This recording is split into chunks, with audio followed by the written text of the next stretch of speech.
নোয়াখালীতে prime to private হাসপাতালে ডাক্তারের ভুল চিকিৎসায় ৭ মাসের অন্তঃসত্ত্বা মমতাজ নামের এক প্রসূতি মায়ের মৃত্যুর অভিযোগ উঠেছে।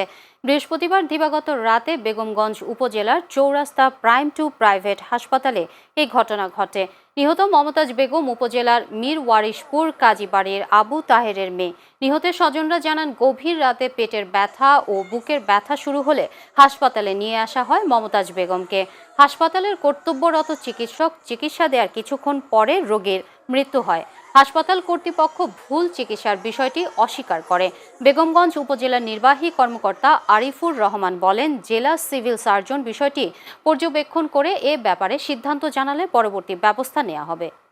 নোয়াখালীতে প্রাইম হসপিটাল এমন একটা হসপিটাল যেখানে স্বাস্থ্যসেবা সেবা দেওয়ার জন্য আমরা সবসময় প্রস্তুত থাকি এবং আমরা নোয়াখালীর উচ্চ পর্যায় থেকে একদম নিম্ন পর্যায় পর্যন্ত আমাকে সবাইকে চিকিৎসা সেবা দিই, ভালোভাবে দেওয়ার চেষ্টা করি। এখন এই ক্ষেত্রে দু একটা ঘটনা ঘটতেই পারে। এখন এগুলো তো আর ইচ্ছার সঠিক হিসাবে জানা যাবে, এটা ইচ্ছা শক্তির পক্ষে না, এটা হিসেবে বিরক্ত হয়তো মানুষের ঘটেছে। এটা ডাক্তার এবং রোগীর কমিউনিকেশন গ্যাপের কারণে অনেক সময় অনেক চিকিৎসা কম বেশি হয়ে যায়।